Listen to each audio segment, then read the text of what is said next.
What annoys you the most about the pandemic? The commercials. Good lord, if I see one more commercial with "we care about you." Every single effing website has a bar across the front page telling me how they are dealing with the pandemic. Even the online site I have used for years to order audiobooks. It's online. I am just tired of talking about it, and it's somehow creeping into every single conversation. I work in a large hospital in a large city, and I have to deal with it at work every day. I don't want to have to constantly discuss it when I'm not on the clock, too. The new normal constantly being mentioned on commercials. It's brought out the absolute worst in most people.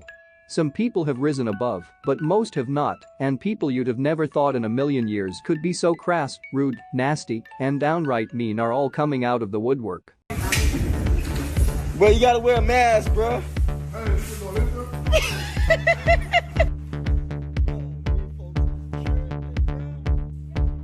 Everybody got on masks, man.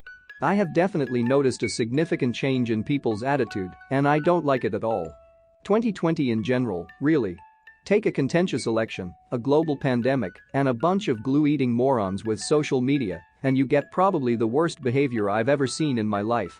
We'll be writing history books about the year without common decency. Also, this whole situation has exposed just how god-awful our global leadership is and how far companies will go to keep making a profit. Moving to a new area right before and being unable to make friends. Can't get any decent 99% isopropyl to clean my glassware. As someone who works in live music and whose partner is a musician, the lack of shows. Idiots acting like wearing a mask is literally the most painful thing to ever happen to them. As a soft-spoken person, it's very annoying that it is even harder to hear me with my mask on. I will continue to wear one as long as necessary, but I look forward to the day when people can read my lips and facial cues to help cover the gap for my soft voice, LOL. This is admittedly somewhat selfish, but I miss being able to go to the store at 3 a.m. when nobody else is around, basically. The coronavirus led to a social distancing rampage in Texas. A man was asked to stand in line at a 99-cent store that was practicing social distancing and only allowing 10 people inside at a time. That made the man so mad he started throwing punches at anybody he could find.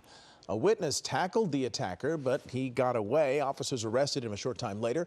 The store managers weren't seriously hurt. The man now facing assault charges. That essential workers didn't get an extra $600 as well, an extra stimulus or government-enforced extra pay. I feel bad for all those who lost their jobs and should be grateful for job security, but I did the math and would have been making double on unemployment than I was working. I just think we deserved something too.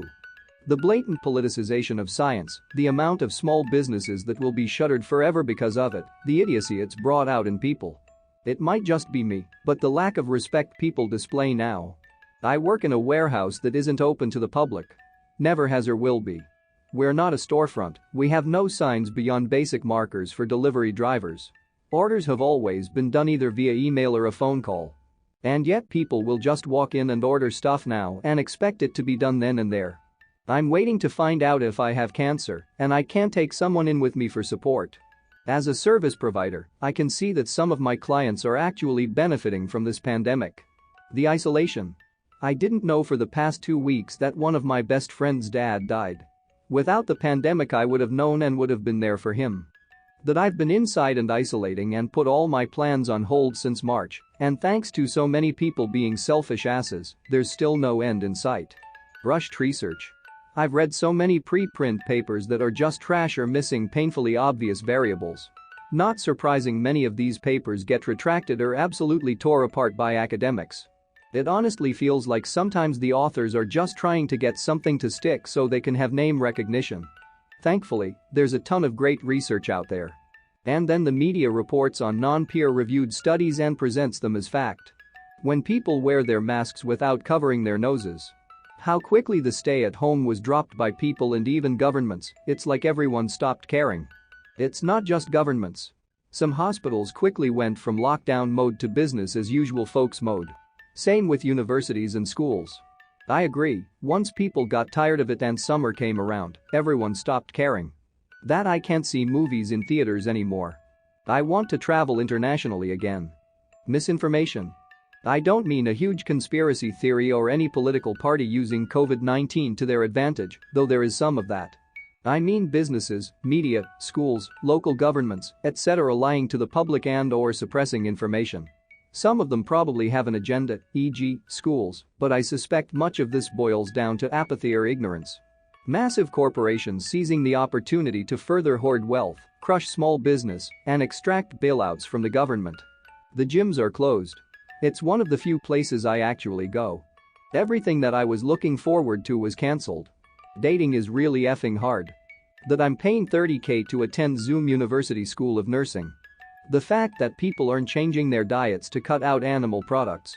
Even though meat not only caused this pandemic, but every other pandemic in history. Graduating cum laude from a respected university with published papers and work experience in a, normally, highly demanded field, and ending up as a prep cook for 6 months. I was supposed to be successful, damn it. I missed the chance to have a normal graduation. Lack of leadership and accountability. First, it was stay inside to flatten the curve, then stay inside for a vaccine, and now it's what? Just both sides arguing with each other with no end in sight. And I was curious, so I looked up the Spanish flu to see a blueprint of how to handle this, and apparently, the Spanish flu just ended by basically killing everyone or developing immunity. So, that isn't reassuring at all. That I can no longer pet strangers' dogs when I am out exercising. I can't cough normally without getting stares. Father passed on February 29th. Not being able to have a proper service. Miss going to the library to pick up manga, and then going to the Jack in the Box not too far from it to pick up a buttery Jack and some Dr. Pepper. Also, online classes suck. Not being able to see my mom in her nursing home. My wedding being postponed, the date we chose was very special to us, and we are not getting that back. Also, all the money wasted on decorations and party favors with the date on it. The inconsistency of rules and their enforcement. Government and people put pressure on churches to not even have services, no matter how many safety measures they take, but rioters and protesters get defended by the same people. The fact that people religiously believe any news coverage of it, or even medical for that matter. Hidden agenda biases are not exclusive to news networks, but to any institution authority.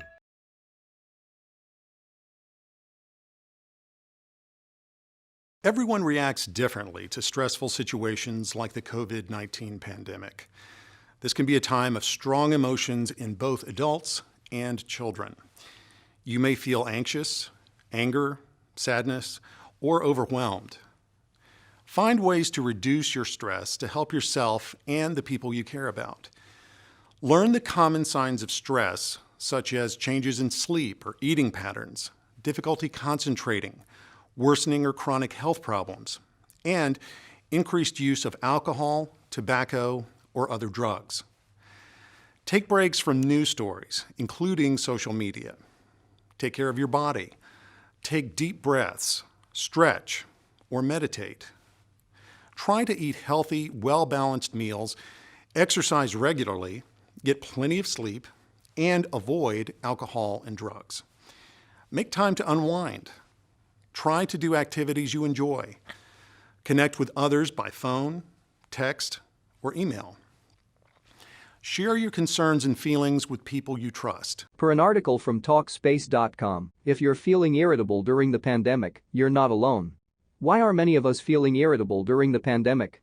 Gail Saltz, a clinical associate professor of psychiatry at the New York Presbyterian Hospital, told Today that the pandemic is making people irritable or having a shorter fuse or more quick to anger. Whether you're cooped up at home, sheltering alone, or you joined your family somewhere, all this uncertainty is killing our ability to plan for the future. And that's hard to take.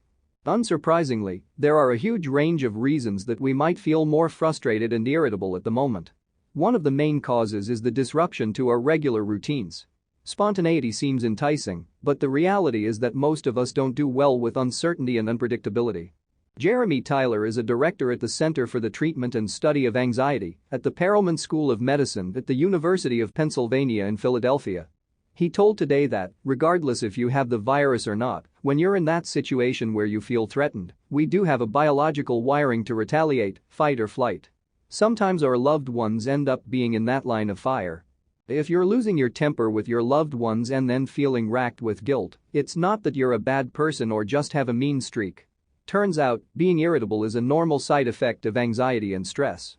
Another one of these negative ways that stress and worry can manifest is through judgmentalness. You might have noticed an increase in people making judgments of others' choices, for instance when and where to wear a mask. Alright Earthlings, that's going to wrap it up for this episode. If you enjoyed this video and want to see more trending Reddit content videos, give this video a like and let me know in the comments below. Thank you so much for watching, and I'll see you next time. Be kind to everyone.